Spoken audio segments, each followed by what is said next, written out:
You can dread it, run from it, but Direct Edition arrives all the same. Strap in, true believers, as we turn the page and jump into this week's episode of Direct Edition.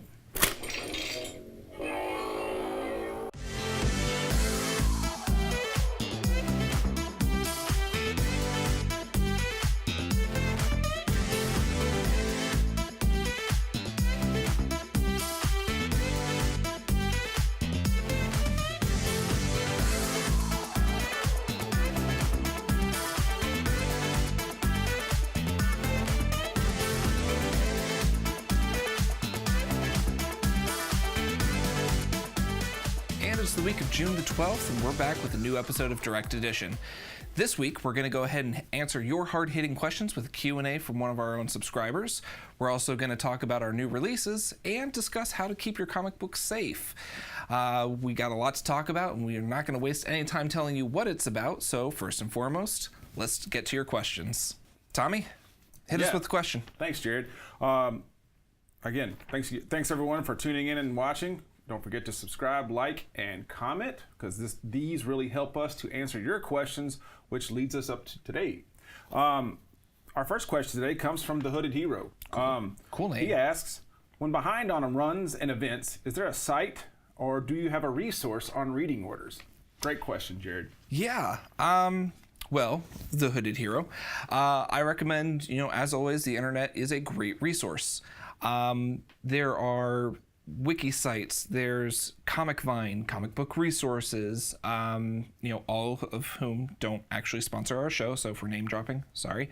But also you can go into your local comic shop. I know we espouse that and really drive that home every week, but it's really the bread and butter and the truth of the matter. If you have questions, ask your local comic shop person, because they'll have either good recommendations or good jumping in points if you've been away for too long. And I do that with my clients frequently. I had somebody in the other day who was saying, man, it's been 15, 20 years since I've read a Batman title. Where do I start? And from everything from Flashpoint to then New 52 to Rebirth. There's a lot that's happened just in the last 10 years at least. So we just recommended start with these, get caught back up, and if there's something that you're really feeling like you're missing, you can always work backwards, grab a trade paperback, grab an omnibus volume, whatever the case may be. I think trades are a good way to keep up with storylines. Mm-hmm. But if you're looking to collect those single issues, or if you just, like me, you just kind of want to have them, you definitely want to get to the internet. There are more than one sites. I actually recommend searching multiple sites, because sometimes they'll look for the reading order and they won't be completely flushed out. So you just kind of want to do your research and see what's available, and then make a list. I like to make lists. So I'm actually doing this myself for all of you out there. I've done a complete collection of all the Nightfall series, and I'm currently doing No Man's Land, which is a huge run, and I'm down to the last 3 comic books. And I think I found a site online. I actually looked at 2, and one of them actually had the entire reading order. And the thing about with No Man's Land is like it covers multiple. I'm talking like 10 or more, even some tie-ins of comic book series, because there was not just Batman Detective Comics, but there was Robin, Nightwing, Catwoman, Azrael, Shadow of the Bat, Legends of the Dark Knight, and there was a ton. This is back late 90s when there was tons of tie-ins like that. It was kind of the thing, and I think we're seeing a little bit of that now. But I've also collected just even some Justice League stuff, which had some one-shot tie-ins, and I think just looking for those resources is huge, hugely helpful, because I've been there. I stopped collecting for a while, and I wanted to jump back into some storylines, and I really just went online and found those resources. And then what I tend to do is make a list, put it on my phone, like in the notes section, and that way when I'm at a con, I can just pull up my phone, and then I can make sure I'm finding those key issues, because I can't tell you how many times I've bought multiple issues. Because I don't have this one, because for some reason I forgot to write it down or mark it off, and then I get home and I've already got 3 copies of it, and I'm like, fortunately, I try not to pay more than $1 for them, because I hit those dollar bins. But if it's a key issue, you definitely don't want to do that, because you can spend $10, $25, $50 if it's something you really, really want. So and that's the thing, prices can vary on those from time to time based on who's there, if they're trying to get rid of it, particularly if you're at a convention. But I think you made a good point. If you're able to make a list or you want to put in the time and energy for a project or an Excel sheet, you can do that. But there are also resources for that too. I don't know if I've mentioned it in past episodes, but League of Comic Geeks is one of my absolute favorite apps. You can scan the barcodes of individual comics and they put it into your collection, and then you can search by publisher and you know what you have, you know what you don't have, and you can also create wish lists also. So then that also allows you to know what you're missing, what you're hunting after, and then a lot of times they also attach images to the actual page of the book. So if you're ever at a convention, you're like, hey, do you have this? Or at a LCS, you can ask them too. But yeah, that's also a good resource to have on hand.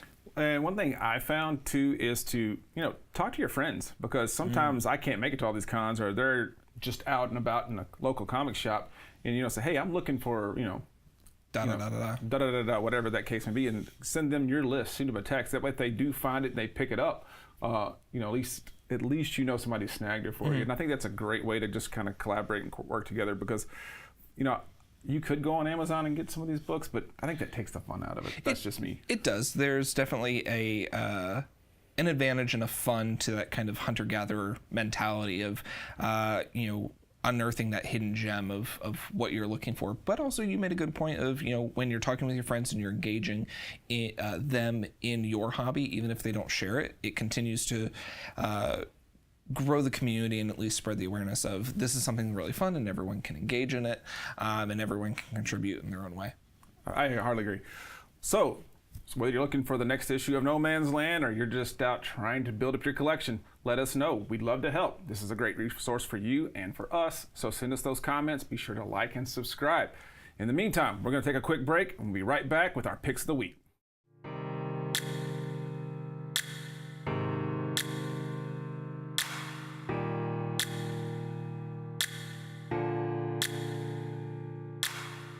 I never been feeling like sports will take me so far. My dad trains me. He was also a sportsman. He was a runner, so he always gave us inspiration. We started in the garage and we start to grow, and we start to open the dojo and we start fighting world championships. It's very good fighters in Atlanta, and different people come to the competition. The difference is about fighting experience, because in our country I don't have much experience, So that's why I have to move to World Championship to see and take some experience from them, and we go back and try to be like them. Yes. It's my first time I lost now. Lots of mistakes, so I have to check and cover those things and try to rebuild again. That's make me always a better fighter. I'm gonna train harder and show him next year a different outcome. I'm gonna show him.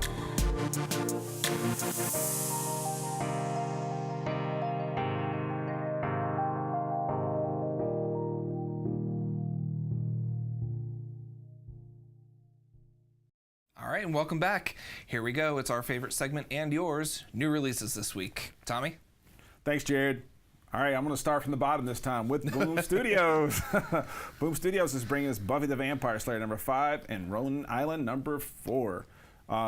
Image bringing up something new. Jared, maybe give us a comment on this. Thumbs #1. Mm-hmm.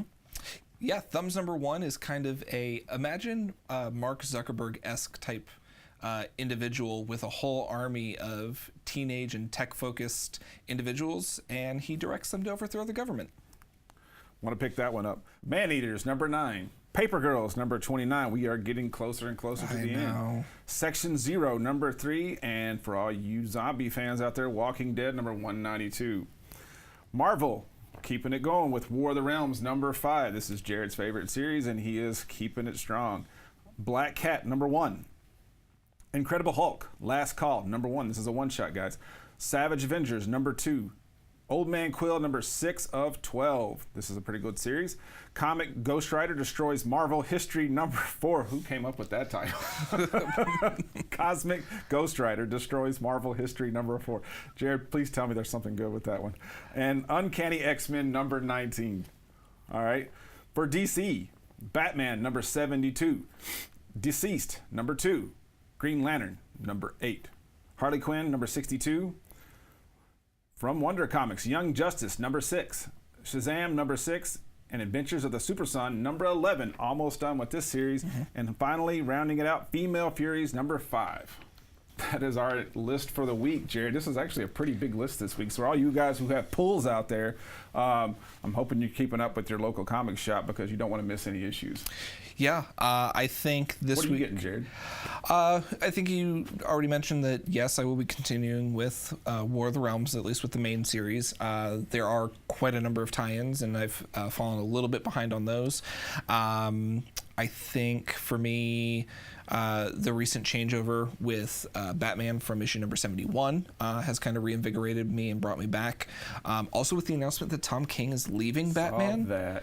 That was kind of a shock and surprise, but irrelevant to how I'm going to continue the book, onward, because I think they said his last issue was number 85.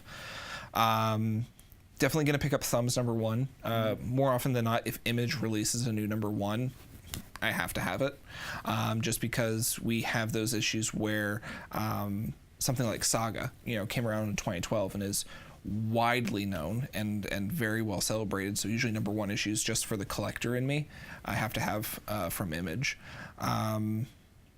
Yeah, I think that's it for me for this week. I might pick up a couple other things here and there, or dip back into some things that I missed from weeks gone by. But that's it for me. I already know what's in your pull box, but they don't. That's right. They don't have access to that information. Definitely going to get Batman number 72. I'm going to get Deceased. For my book, I'm going to get Young Justice because I've been really excited that they brought Young Justice back, and of course I'm a Tim Drake fan, so I'm just excited they're keeping him in the loop. I think from Image, I want to finish up Paper Girls. Yeah. And, I'm interested in the Thumbs thing. You actually gave me a good sell on it, so why don't you put that in my pools just so I make sure I have a copy of it. But it sounds interesting. I'm like you said, you mentioned Tom King's leaving, so I'm not shocked, but at the same time, it's like he's had a good run on Batman, and I think no offense to Tom King, I think he's been a great writer, and he's had some really cool story arcs. But I'm interested in seeing somebody else come in and take the reins with Batman. That's a big responsibility.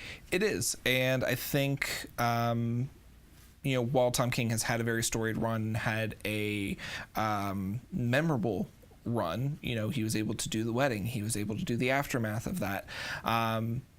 I think it was still one of those things that, even though internet being what it is, a lot of people felt dissatisfied with his Batman and were very vocal about it. His removal from Batman, or his stepping away from Batman, was still something that, while it was kind of an itch in the back of my mind, I'm like, how long is DC going to let this last? Because that's not good PR for Batman. It was still a shock to see the announcement that he was leaving. And you mentioned The Wedding, and it seems like once he kind of steps off, his final, run with Batman is going to be this Batman Catwoman, I think it's like a 12-issue series, where he's going to round out, I think, the whole story arc for the thing, and I think that's going to be a good way to kind of tie it up and then bring in some fresh blood. I don't know if you've been reading Detective at all, but this Arkham Knight series, this is actually some good storytelling. It kind of brings it back into a little bit of the detective mode, which is for all you fans out there who've asked, I'd mentioned in previous episodes I was getting a little tired of the psychological, cerebral, deep Batman, dark Batman, but this is bringing it back a little bit to me, where it's like, hey, we're going to solve a good old-fashioned mystery here, and I think that's been fun. So interested to see where that goes.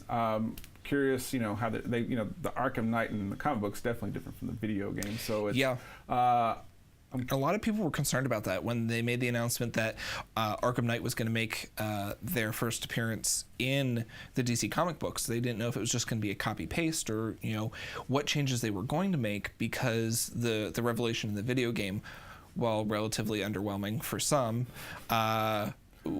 would not have worked. Would not have worked Still a cool in the game. comics. It was a great game, and I think WB and Rocksteady did a great job, kind of fleshing out the end of that trilogy.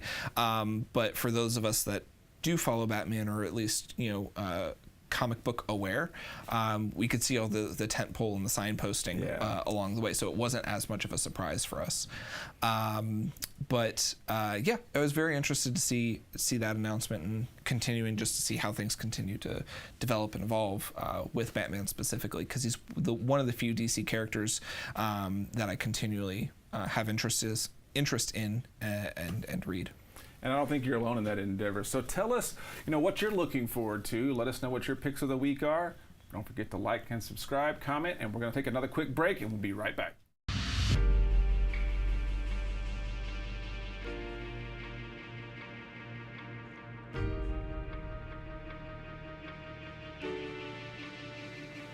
Wins and losses are determined in your training. You spend 3 to 4 days a week, maybe more, to prepare for 3 minutes in the ring.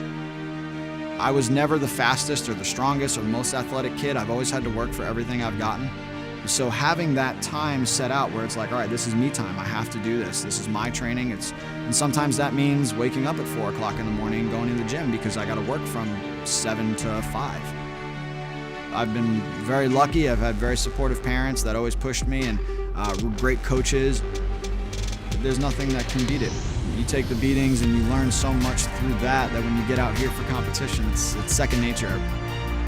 I've been doing a lot of amateur kickboxing, currently 6-2, a couple knockouts under my belt. My goal is to fight a couple more bigger venue amateur fights and then turn professional hopefully by the end of this year and see as far as it takes me. I just don't want to go back in my life and say, I should have done that. That's what I tell everybody too, don't ever pass up an opportunity that you may regret tomorrow. There is nothing that can stop me. The only person that can beat me is me. I know I have the talent and the ability, I just have to commit myself to doing it, and when I do, it's very hard to beat me.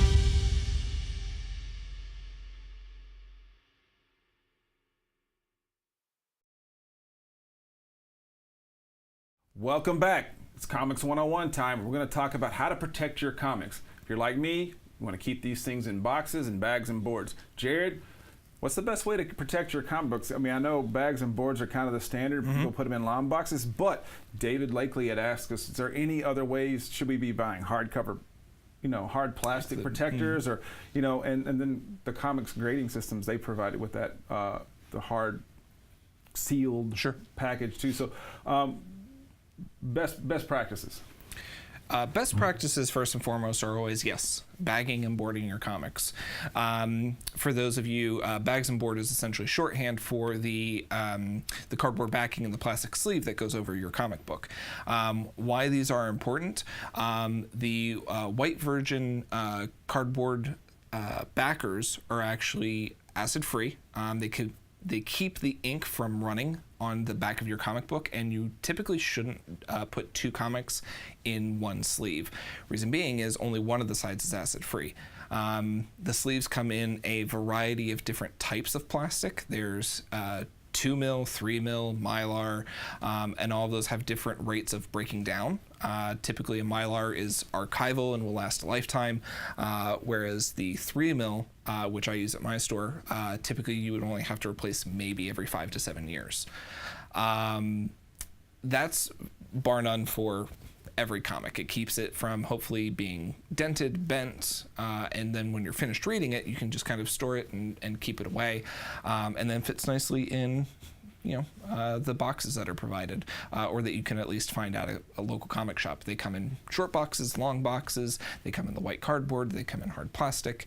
It all depends on what level of willingness you're either willing to spend or invest in keeping your comic books safe. But regardless, bags and boards are kind of a must. Yeah, all my stuff's bagged and boarded, from even way back, and sometimes I've even gone in and pulled out some old comics where I'll buy some and then just rebag and board them because I want them to be in, I try to take care with them for sure. And I don't know if anybody else is like this. I don't like to cram a short box or a long box full of comic books, because what tends to happen is, let's just say there's one in there just doesn't have a board behind it, or even if it does, it's like if it slides or if it gets caught, you bend that thing and it's like your comic book's creased or it's ruined, especially if it's one of those issues that that could or possibly end up being worth something. So I don't tend to cram them. When it gets to a point where I can't like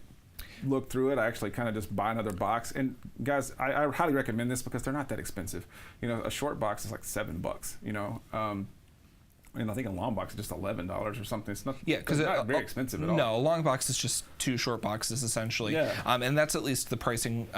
Again, every store and every vendor is different, but those are typically the prices for the standard white cardboard boxes. Now at my store, I know I use the BCW black boxes. Sorry, BCW, we're not sponsored by you. Elitist. Jared's elitist. I like them because they come with pre-installed dividers, so if the box isn't full, I'm not having to worry about things falling over.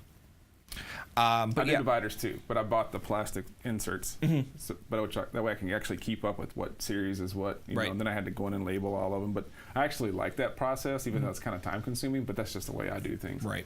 But back to David's question, I think he mentioned something about, is it worth putting in like the hard acrylic cases? It depends on the book. Do some research, either hop on, someone that uses Overstreet Guide or comicspriceguide.com and get a sense of whether or not your book would be deemed valuable or collectible. Typically those hard acrylic cases, though, you can find, like third-party aftermarket. If you're going to do that anyway, you might as well send it off and have it graded. Now, grading is a process by which comic books are essentially collectibles. So like baseball cards or any other form of older antique or something that could be valuable. Yeah. Action figures also. You want to send it off to a company that will look at it, appraise it, and then send it back with a number. And usually that process would include putting it in that hard acrylic case to keep its And there are a couple of condition. different grading companies. Yeah, the most prolific one, of course, is the CGC.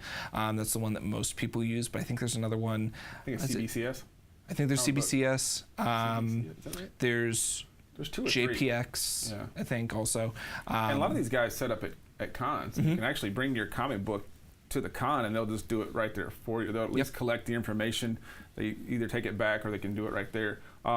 Because there's a process to this thing. And then the more they get into grading your comic book, you got to be kind of careful, because you mentioned earlier when we were talking about this about you don't want to spend more grading your comic book than it's actually going to be worth. You're going to kind of get upside down on it. But you also got to think about what the resale value is going to be, the collectibility, or actually how much you actually paid for it. Right. I bought a couple of graded comic books and I got some pretty good deals on them. But I've had buddies that send those off, and he paid X number of dollars just to have it graded, and then they called him and said, hey, for another $25 we can verify the signature on this, which he didn't even realize was on it. Right. So that actually, it does up the resale value, but you actually don't want to spend more than you need to do all those things. So grading is a great way to protect your comics, and I highly recommend those. There's a lot of comic dealers out there, a lot of Comic Con vendors out there who really utilize those, and I'm a fan. I'll do those. But as far as those hard plastic things, Jared, it just depends on you too. It's like, is it a comic book you want protected? Sometimes you just don't know. If it's something you got that's a new release, you may, hey, I just want to make sure this one gets protected. Sure. Go ahead and throw it. There's no harm in it. If you want to spend the money, do it. If you buy something that has value and you just want to make sure it has an extra level of protection, sure, why not? Yeah, and it doesn't even have to be monetary value. It can be sentimental value. If you really like the art, or you have somebody that worked on that book and you want to protect it, or it's been signed, that's always a good way to go. But if it's more the monetary value, again, there are resources for that too. Collector's Corner. There are a number of sites that'll flag down individual key comics, and key comics are usually the ones that have first appearances, or just something of note that collectors would say, hey, this could be valuable in the future. But we can go into a whole other episode and a whole other segment of grading. But at the end of the day, if you're wanting to use the hard acrylic cases, David, for collecting purposes, there's nothing wrong with it. It'll just take up a little bit more space. I think this question was also precipitated by Batman Damn #1. So, listen to your local comic book shop and, ask them. They'll give you some, hey, this is going to be a collectible. It's possible. So, hey, you may want to go ahead and put that into a bag and board. You may want to go ahead and get that sealed up. So, it doesn't hurt to ask. And I'm sure someone like you who's, a retailer will give that information as much as possible, because that's just what we do. Yeah, absolutely. Well, I think that was a good question. I look forward to more from David and other members of our community. So remember, like, share, subscribe, and comment. Helps us out with being able to answer the questions and curate your content for you. I don't think we have anything else at this point with regards to anything in the Comics 101, but we're going to take a quick break, and when we come back, we'll find out where Tommy went to this week.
If you'd like us to come down and spotlight your store, you know what to do. Throw us a comment or shoot us an email. We'd be happy to come and visit. Well, Jared, been a good show. Yeah, I think so. Every week brings its challenges with what do we talk about?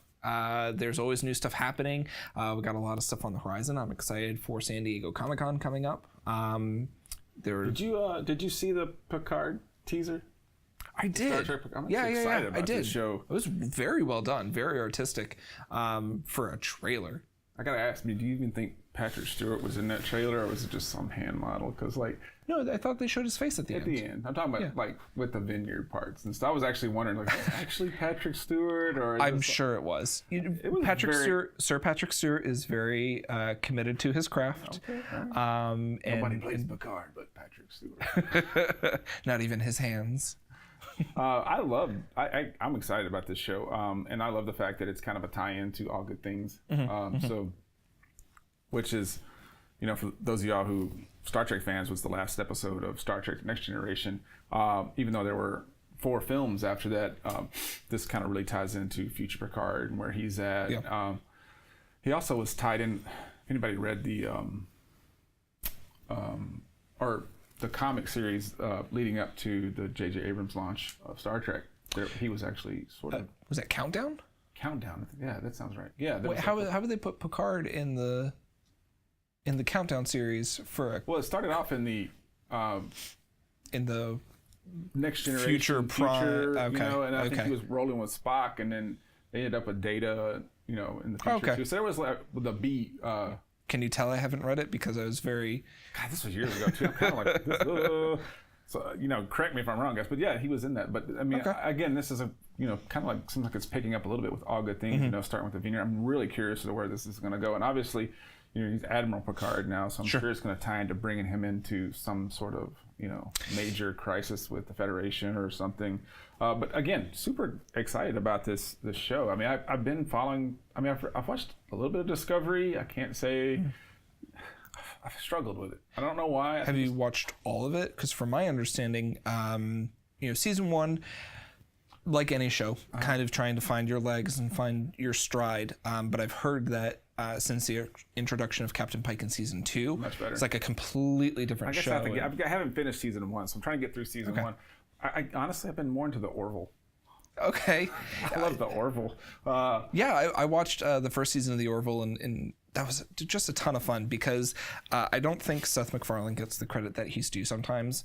I think a lot of individuals want to either sell him short, not necessarily out and out discredit him, but because he's so well known for Family Guy and a lot of his other projects, they're like, oh yeah, he just does that. But coming to this project, the mix of drama and humor and the lightheartedness with the serious tone, he should be incredibly proud, and I'm sure that he is, of the product that he's put out, because it is a fantastic show. Yeah, and the first season was definitely more Seth MacFarlane humor, but towards the in the second season, and definitely towards the end of it, it's definitely gotten more and more of that pace and tone of the Next Generation. And there's been some really heartfelt episodes. I mean, it's still got a little bit of that humor, obviously, Sure. but I start to see it parallel, you know, the Next Generation. So loving the show, excited for season 3, excited for Picard. I'll definitely take your advice and push through season 1 of Discovery and get back into that. For all you Trekkies out there, or Trekkers, let me know what you think, where I should jump in, because I'm a huge Star Trek fan and I know a lot about it. So maybe we'll talk about Star Trek in the future For sure. episode for sure. Busy week this week? Oh, always. You know, we already ran through the list of what we've got coming in, and then there's all the behind the scenes stuff. You know, taking in the delivery, sorting it out. I know I talk about work a lot, but that's my regular life, 7 days a week. Other than that, I can't think of anything major. I'll probably try and escape and scoot out and maybe take in a movie or two, just to. I need to catch up. I've really been wanting to see Endgame again. I just have not had 4 hours of my life to carve out and go watch it. But you know, if I can, I will. I know Captain Marvel just came out on. Yep, came out on home release. Yeah, so I'm going to catch up on that. But I want to kind of toss this. So next week we're going to do hopefully a special guest. It's an important month for all of you fans out there, Jared. Yes, June is LGBT Pride Month. So for the remaining episodes, we're going to make sure to spotlight and highlight individual creators and their works. If you are an ally or a member of the LGBT plus community, check out these titles, and we cannot wait to share them with you. And that'll do it for another episode of Direct Edition. Don't forget to like, subscribe, and comment. And as always, stay safe out there and geek responsibly.